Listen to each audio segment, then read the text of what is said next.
ana won ma ebo so yasene ewo sika famu ebi eye Marshall Beauty and Training Center dwumako bi so epasase ahan sanso enobi so pedan ahan tini na tamikutu yedimunsem ankasa beba information centers bro aduenum kwaduosia ebi ewo bono mantemu ebi wasantemantem na dodo na ewo epoye mantem wo mo fakase life eto apeti ena wiei ekenkan kase no medin adikwaku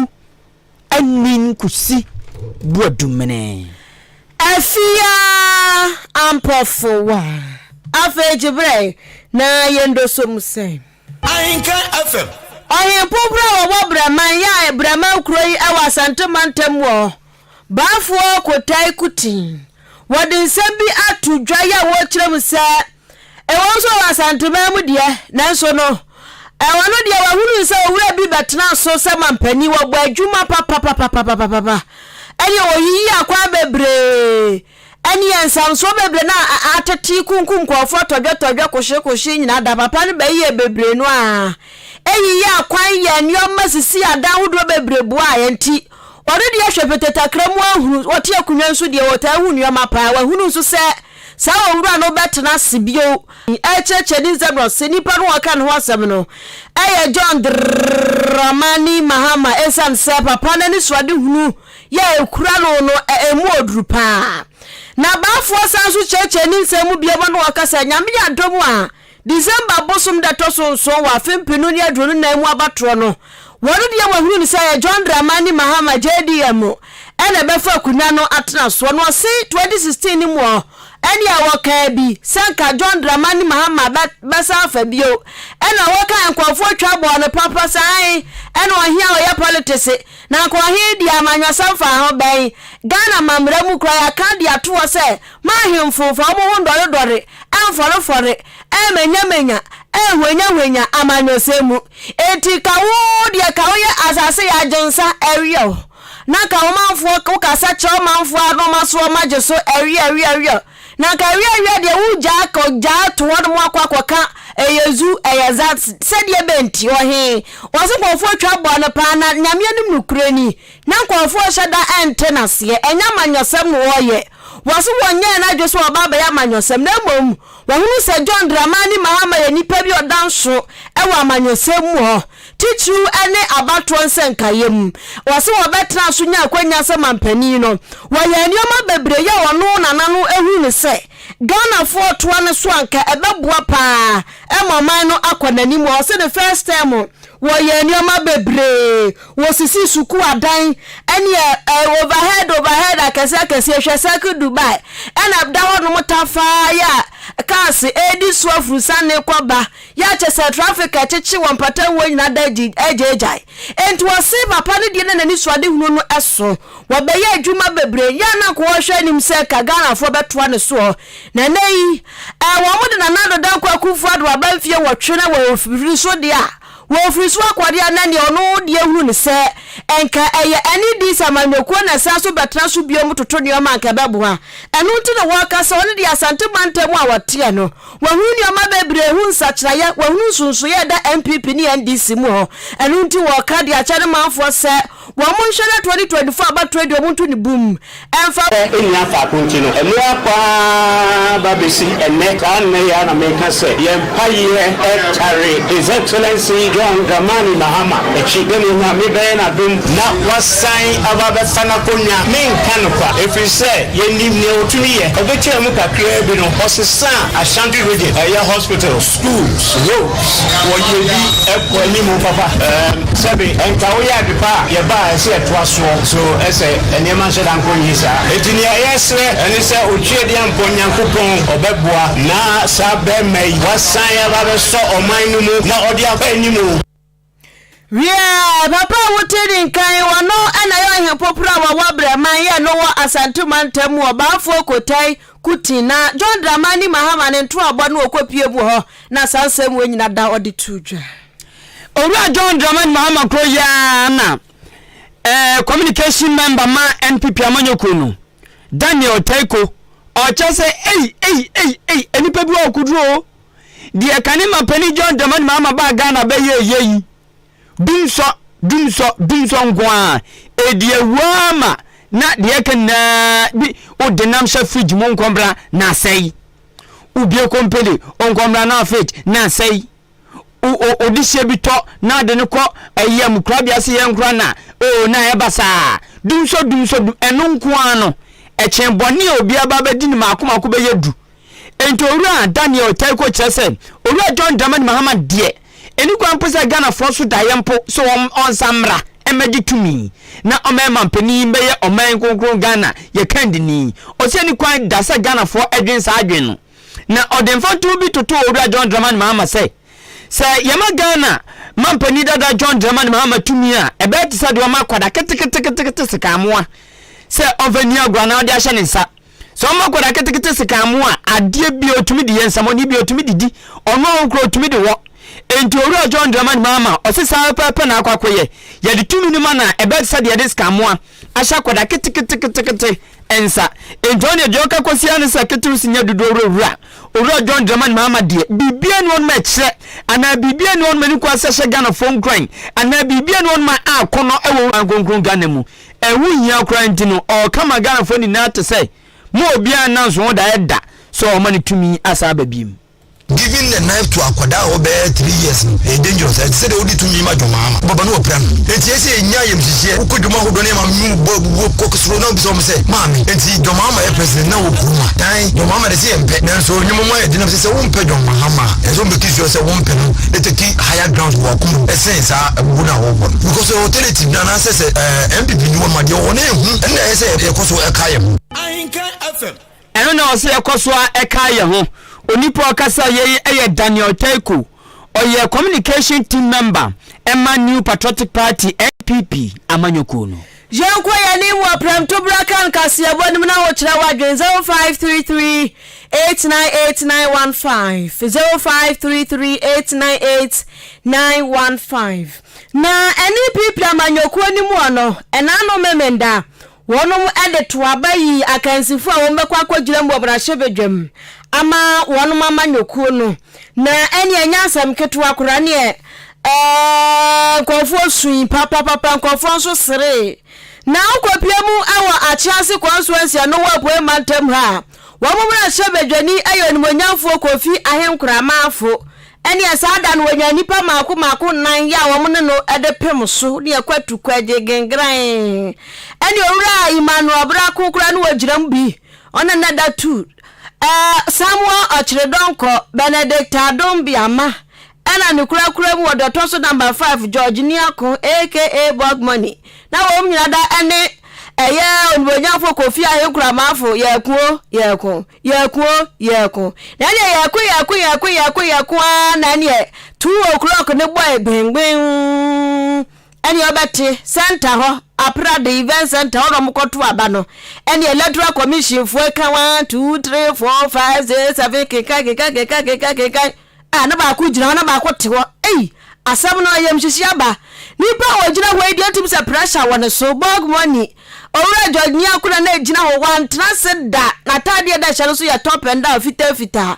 ena ne eye MP a wato so no so atnase boko no de te ho ena eye George ni akwa na koja obia ni tuase papa yi oputu pressure na jo no so gira ho electoral commission for kwato abawie ya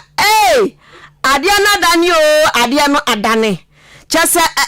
ya hudwiri enipa 391 kwato aba no ya tuwie na onibonyafo ahenkura maafo ya oya mpia wateso wanya abani mu mako 220 oha mienu ni aduonu na chese adia no kekako na dia ma awo mu hemfimfin trene dia na nyo mungu nche na membra last one so owura George ni akwesa ade de gina wo mu mienu ntem na owura George ni akoye bo aba 1 2 ya kenka ne dia no se ya separate obi ade akan George aka ne sani akode ne ya ba kan ya do sister pe no was me sorry na ade ade ne ba kenka wie na menya 142 enti ma me sorry ne ntempasio si no sorry ya wakwahia onimonyafo kofi ahenkura maafo akache no wadre atuba momudi bom kama na chese yeto abari wie electoral commission say onimo nyamfo Kofi Ahenkra mafo watena so bio ya to aba no delegate fo na to aba no de ama no fala watwe wo mu pa na ne anije ba okro ni so nya asem keto aprade ho de ka hwi yasi ya kwa no abufio ne hemfa yasi o wo okro ba akoso ye kwa obi ani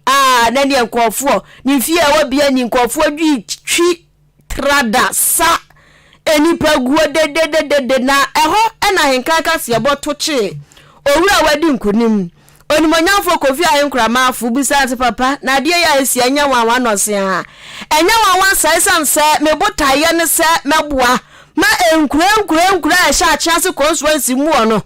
ma develop won no muso huru se mputu okoso na bi nso okoso ya mpatam nti sa botaye no odide agidi se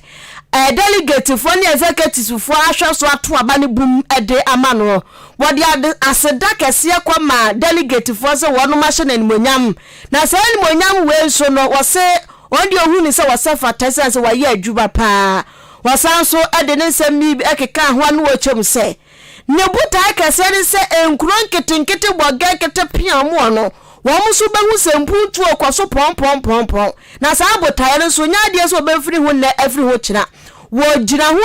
jira ho tese baby a oso ni jira na ho na ne banso jira nti woni enkuro nketu amufo no na bewu akosi danya me beto nsafre no enti obekwaso develop wo mu nkuro nketu ni mu na timi aboa ama afi abo pia ekura kese mu na nso timi aboa ya nimonyam hye wasanso to aso biabia no ochem se yato aba na wie se no e wo se party nyina ka wom hubom ti osra 7 February akosi December de party executives nya adwumaden no mo nkeka ka hubom ma wantwi menteme ho ase nyina da we gba na hwene no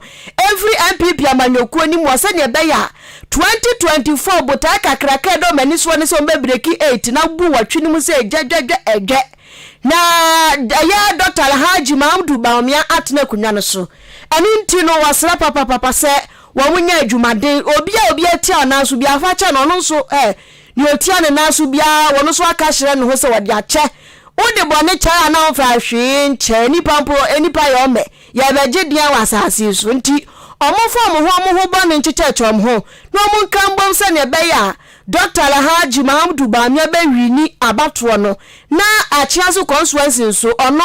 eyo nimonyamfo Kofi Ahenkra mafo no ebetra so semra hye bedwani na boa ama eni pipia manyokuo no ahyeren se awia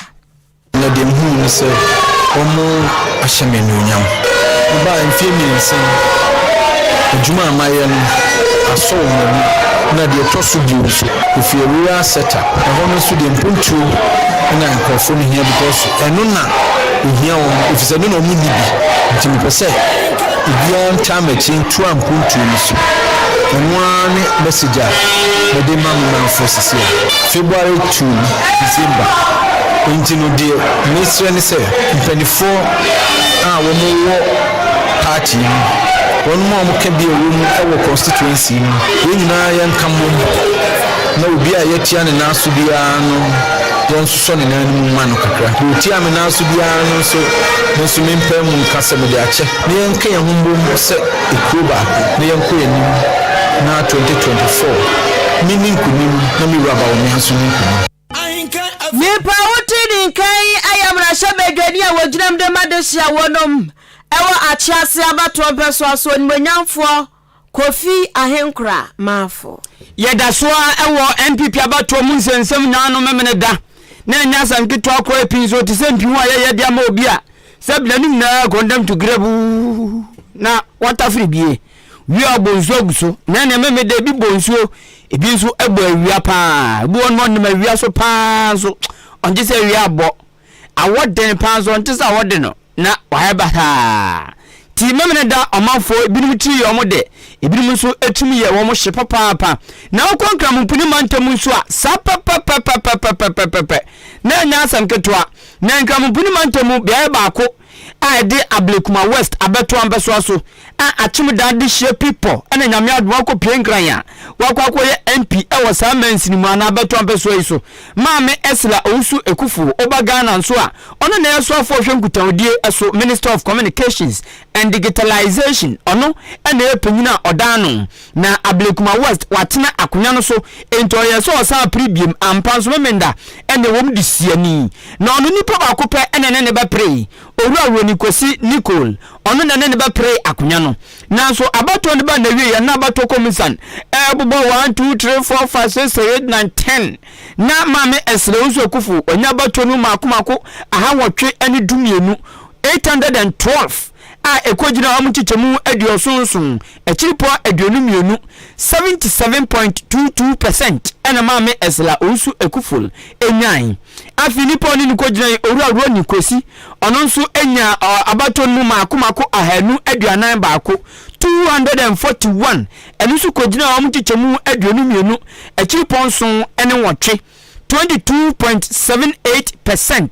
eno ne de onipo ni Kosi akan no so enyan na maame Esla Owusu Ekufu eni nsentofo kase na ochechemu se nyame anim ni krodie asamnekrode ka ye ntosabi abra abato no eba so no na nani da so an so no de abato no anya kra no na enye bebebebe emu makomako ahawotwe 800 votes nanso atuwie ya won tuwie ya mboboye no wanya 800 na manabro na aya no wawa pa anya no wawa sa so esanse onimadwuma waye ewo Ablekuma West abato ampeso aso eni tojidi pa sa no ena delegate ni bi krampo ejina de abato ni bi kan ne de ho maame Esla Owusu Ekufu to ne nsam so no che tempefe se omanfo na so ede omani ahu de oye delegate wahu de onye delegate wahu akwasa kanea so de sikane adua so ahyira ma obi ahu nyuma pa ono bia besia eyo Ablekuma West abeto ampeso aso ne sanso nti ena ma delegate na ato aba ne boom ya enipa kwato aba no onyamu 77% enya samketo akura osina nani nampo nanso aboro echesampa obo adwuma maame Esla Owusu Ekufu eto ne nsam so no se bia wiasi so bia wade anobi ade ma no andanasa na so wo benfu papa ansa so da bede asantefo be asantenkai wo asantenkai oso de okai papa eni nto okache esi anyi ne to anyi delegate eni atitaifo ni na se ode wo mo se papa sanza memendei na ejina wo mo so enti wo mo tumi amane tumi amana san babiem dia ene na se enkoma wo mo osan fa sakunya no so ede adesede eto atitaifo NPP ma ye wo Ablekuma West eni ne mpotam ni na so bia ye baako na munka mbom ti sepraye na munya dwumaden ti sabi anwonafo akopiefom no wo mu didie ya nti obi de ma no munna mudu munsa tumadi na munya dwuma mmom se de be ya breaking the 8 ani so ade hunu no ebebam na ebiem Dr. Alhaji Mahmoud Bawumia ninkunum de no so abam na no kra no ono maame Esla Owusu Ekufu Ablekuma West abeto ampeso aso so masa pie no so no akom na ship de fie ato ne nyuma pa eso. Target was 800 and we hit and surpassed, so I'm not surprised. Done a lot of work in the constituency and our executives have reaffirmed their trust and hope in me to reclaim the seat, and I can only tell them that, as my campaign slogan says, it is possible together. Together we will win and win and break the 8. The contest is over. The delegates have spoken. It is time for us to join forces to do the work of the NPP in this constituency. So I'm welcoming him to join our campaign so that we can forge ahead in unity and retain the seat for the NPP. Somebody has been to Parliament with 3 votes. So the important thing is that we are winning, we are retaining the seat, and we are winning more votes for our presidential candidate Dr. Mahmoud Bawumia to break the 8. Onipa moti so akase yoruminafo Esla Owusu Ekufu oyamna sebedwani ewo Ablekuma West ono aso enomato no so abeso me parliamentary candidate 2024 ema NPP ewo Ablekuma West abeto ampeso aso ewo nkramumpuni mantemu yegusu agina NPP fu abato ne wamsanka ye kwaso enano memendane mu na abato akwa wiye ya pa ene NPP national organizer Don frefo pani adema eni pipi amanyokuo no so aba bekasa onimonyamfo owura Henry Nana Boache Nana bi yo wode nsembia tudwa wo kire musasa ensachira ya huduro bi abeba beba kwa so esisa huduro nimu no e kire prefesa eni pipi amanyokuo na ya krado papa se wonom epe 2024 abatwa na kono be break 8 ne so pe na bi kire musa eni mfufra bebe mpa o ho eya papa se kwofo buo ma age abosu ko ba teso mintim why otunantu wateso no obi so de yogurt kwa dada kwofo ase kaja monye na wonom gu made pabeso moje no we na so abra ne du ya do mo hye shege o mo cha no mafia ne papa na ne se asankwa ne TikTok full time afa ne ekwaye adwuma ne ye TikTok business no ye kwaye full time se first part time se constituency for the delegate for se onkwa ne full time tiane na ahude Mame Parliament, Mame Conway, Mame Polling Sanders, and you're not Udium was TikTok say Gassa. Nanya kwa dia papa delegate for no. Oh, do much lecture kwa for binuma dia pa mama say so kwa banta ma hoswa. Can say works and housing minister no. One sansu written so. Say obi dan ajamu obi o. Se obi dia obi asase ajamu obi o campaign nyina to so say chao ama kwafo ni so to mo wan say wan na sani o me akokosu mafia ya akokosu che se ebi mu ode bebi won so ka se ki tubi mu so ya ntu o mo no mo da so tete so ba fan we won mo ya tutu o mo afri so a abedani anijesam amana na bi ya wo kirem se ebebuwa ma party na akonanim sacha ebebre baba ema party na ye serious capital S ema 2024 abato no wo mo beje no fala na wo se 2016 kosi 2020 party no de nyoma bi agugu nsani ani ahwe aye survey bi aye hunu se so wo kwoto ababia ne ye huani mfufuro wo ma kire se bibi papa besi ewo January election nim enunti an wo kasa nyame anim nukurani eni mfufuro ya bebe me ya wo ankofo bi agu ba bi ya de fufuro so ba betratra so no ebeboa hye party ni ko mu den ama 2024 no wonom edi enkunimdie ni anigye abafie. In fact, you mu kra dead 2016 and 2020 say any time I bring a new face. Yeah, this is not to say the piano system. Russia and Penifonu Biatumba and a piece of film. And a beer house need you premier said if you're much in your book.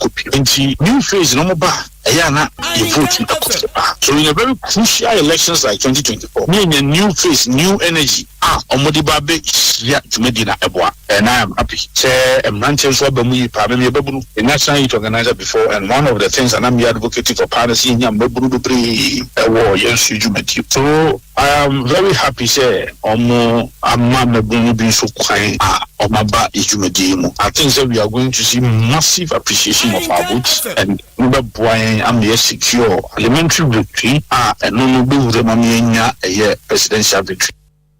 Nipa wuti nke wano ana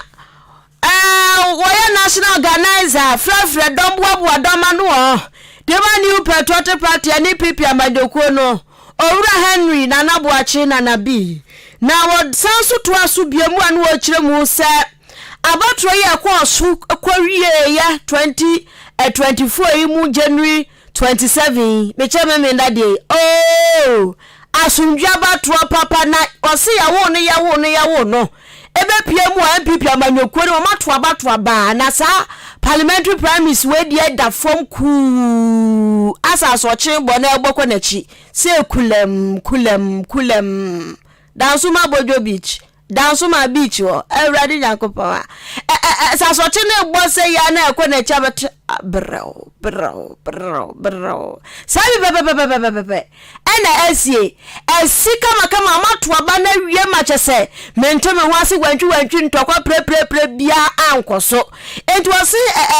ya thumbs up ya sumdue ne ensembo na ese bo edema eni pipi amanyokuo na fenso no kwofo bon mu a omo se ensembo hia kurekure obebu list no to dia no waka present madam Dr. Lahaji Mahmudu Baamia was wa yade waka ho binti na abatro no awiemu die to so biom national chairman owura ntim wono nso agbo adwuma papa di ho general secretary ono nso ayade papa wo mu nyina ka ho bi na fa NDC executives ni nyina wonom na aboa de nyoma gugu akwamu aye kasai nyoma akwadwojo akwabrɛw ama abatro no abawieye papa nti omu nyina omunji wo mutu wo baabi omu wo bia I can say and confess that in internal primaries, especially for a certain desire, it wants you, it put the whole problems hammer, you're very, very credible, okay, fair, experience, say, and know about one eye to you. If I say, I can't, often constituencies are for about Namede, a year baby, I what MPs, that's a certain MPCs, this is the most transparent, free, fair, credible elections so far. In fact, it is the best internal elections I have witnessed. Party member, and I think me more party pending for Abaso. Now the leader of the party, His Excellency Alhaji Mahmoud Baumia, and our flag bearer, the national chairman of the party, the general secretary of the party, and at the entire national leadership, regional constituency polling station. This has been very, very open and free. Inti Mimunde Meniachi. Mepa wutini kangara de semambono and NEPP national organizer. Owura Henry Nana Boache Nana B. Na yabaga na ewumasua fama famba ko ye system no twotwo primary JHS SHS na uhiri kwa ufiri SHS baabi otumiko university si emu baako won ko strike na dento won ko strike no won say ombe twam anomu ntwam no maba abatra de no ende efi baabi efi me banam di munsem aba hunsem asori sepinzu na ansana meko mu no mamenka ncho so bi apasase ahan a company wo pasase ahan 2 plot or more inji so wa asase bi na 2 plots ana a blue 2 plots na odan kosi asene eda kwanchan ba bia between odan kosi asene eda kwanchan ba bia the company is interested company na neje ho edwin ba chofre na oni company no engasa sisia 2 plot or more wo pa han 0244 878763 0244 woni company kro ending sa so sisia na mi feel asase so na me kodan so na edan we de ye pede yesie obi epedan ahan single room self contained enti se o single room self contained na wo de han na ewo achim aboabo nko ade a watuodi papa enti se o single room self contained na de han na ewo aboabo asase so nko ade a no problem obi epebi ahan hyehye enti froni pa na ne nkasa 0545 950 502 0545 950 502 na onini pakro enkasa sisia single room self contained achim aboabo ne ehwe no Maakye Beauty and Training Center so say men kan cho say oba de wo say usiesie ho we are fine looking sexy and romantic tinu utri hu so na sexy ni befri aba ohwa ye utri hu kama o neat na baby obi abojo so enti say yakowro na apesa obo rasta boss braid dia he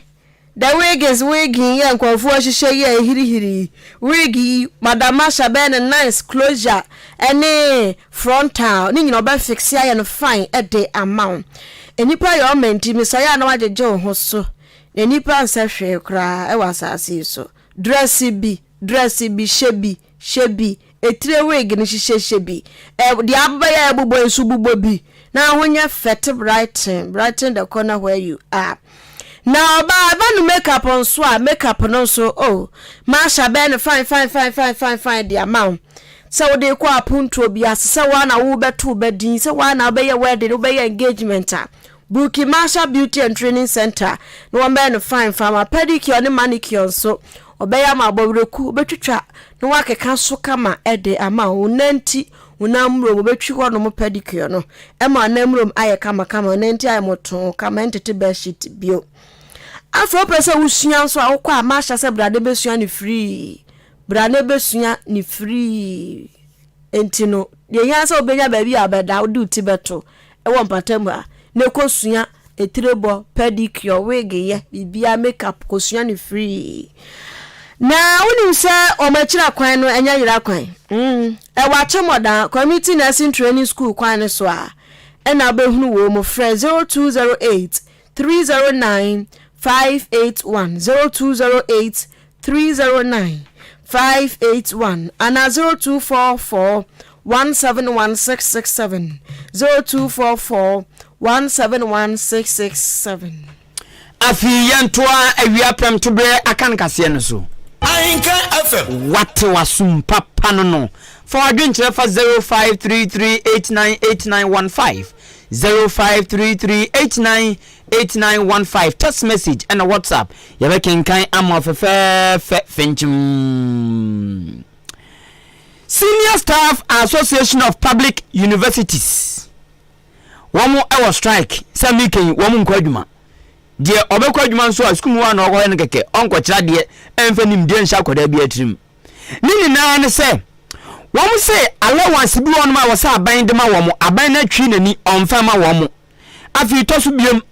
wom sikasam titi wo ma akọ pension no wom sikasam tiwaso bi eno so aban ne hwensiesie nka sa asem no eno so aban no ayinani na eno na mo kya se sabi ewiase yewe ekokrama farese obeto mo maso enso farese ade do be fam so saban no eso wakukuduro se de hia wo mebe mo made kire ene aduma no mo ye no aye de na wo mo de ahodi ne die aye ne den ayama na ayefe se the bible crack se ense nya aduma ni kwa se didie na wo mo sore na pa wi anumre ko kira de ye aduma te pentin kwa sam fifre na ebe wie na enwema nketenkete be maduma no aye de anaba mi ho sampa ye aduma na ye nya ketua no umfi na mfa me de a ene so ye be trouble so me aduama bro papa and the Senior Staff Association of Public Universities where ye aban universities no ngwa angwa de ne nkan school pon no angwa de no nkan where ye aban school pon no na make say etom na ya adwen say dan pa ne mfa nya aban we anom say aban na chiwade baako any strike ntimwa munya strike ana mpawum na adutum ana mo call strike ntisa meeting Senior Staff Association of Public Universities wom na e strike obi anko school nko chade de obakọ no school wa na okohwe nya de okọ chade na eno abro mo start so mo ye strike apusu aban no papa ama meeting National Labour Commission NLC for womo afadwen so mo ni Senior Staff Association for ebedin hyamu nyame bu a ogefo bosome ne da edikan e wa fiya mu na sa strike no mo kone ohaw ene ade mo wo no womo hwe aka ho asem eno nam so ama National Chairman ma Senior Staff Association of Public Universities Owura Isaac Donko e de atudwa kiremu a se wom koye hyamu ni wie na se hiano papa bi akura amfi mama nya de sa strike no wom betwam so mo ko skuma akọkira de enya de mbetwam so mko hyewe na de tia na tia eno mo so wom be de mo ye na Owura Isaac Donko eto ne nsam so na o kyerɛ wom bompa ye sɛ enhyemu mo kwa akɔhyia yi enyano papa bi mfi mu mra wom hwanu sa de papa bi be fi maba na se enwema wom hwanu mu no emfi mama na se tetena dadana na beba dia ene wom so wom be tetenema na oto ne nsam so biom no se wom afa adwen dadampo so wom peso mu hia ansana wom akwakohia aban no se de bia enyano ananhyiamu no ebekoye na eden tiase aba afanu na entem ensimo Owura Isaac Donko oye panyini pa oda Senior Staff Association of Public Universities Chairman do the tudani. They are requesting that they should meet government on the 1st of April because government has invited us for engagement on the way forward in relation to the tier 2. For the overtime, GTEC has written a letter to withdraw or suspend their earlier communique. That is it on the overtime. So they are also pleading that we should call off the strike for the time being whilst we engage the option and the outcome. We went in to get our demands met. There's no solution to this. Meeting them doesn't guarantee that they are going to pay. So we want to see positive results. If we go in there, you knew that will be the outcome. And also always compare tell you to suspend your strike. NS will always do that. That was expected anyway. I am the mouthpiece, I am the national chairman, but I'm not the final decision maker. So I'll inform NEC, and NEC will take it up directly from NLC. Officially, when we get it, then we give it to our lawyers, and members will decide. And the members will decide. Onipa muti so ka say your national chairman, Emma Senior Staff Association of Public Universities, Ora Isaac Donko. Yamfa manfo adwen kire embre Facebook na mejina nana amwe akwasi amwani de ne diaba. Oso wo hwe live every asamanke sekase boni ye fantastic pa capital F. Na wose abatro na ekoso no. Who asem no kan no se hwe. Wake up because we want to break the 8. Mo ya to abana mamono. Monsore nya campaign here. Frederick Chum Asante also will share live every achimwenchi yadase. Master Planner Junior Kentampo aka Kentampo BMW. Osi MPP breaking the 8 no. Abana mokotro ni dia dance ye pefe. Say breaking the 8 no. Possible. And I feel say the last thing now. MPP for beye. And they say one ebefa Dr. Matthew Opoku Prempese running mate. Yo, I say Jumanasi. Crespo fufu so de ne de aba. Was MPP primaries no akwawie ye afei. Wentwi na we aye say na we muntwa ni nyina so no nsie sa anoma ntokwa no. Na monka muhumbom na mombreki 8 no. Silasin so ese ono so ka kire MPP for so mu unite o tom. Fantastic Wilberforce ono so sa research asaren so o si read the NDC members yemfa mo ho kra na mo MPP for amakwa choose we choose so about when nkasa general election Ghana for atwawie dada na MPP dinga ho Dr. Down Blow ono so edene diaba o si clearly the SCA prime minister na akoso no kire pefe se enioma bekoyie papa enioma bekoyie ena afa so kiss me sehwi bekwai edifia akiss me se akiss me I say congratulations and come honorable Fred Obeng Boateng parliamentary candidate for MPP ewo bibiani anua so bekwai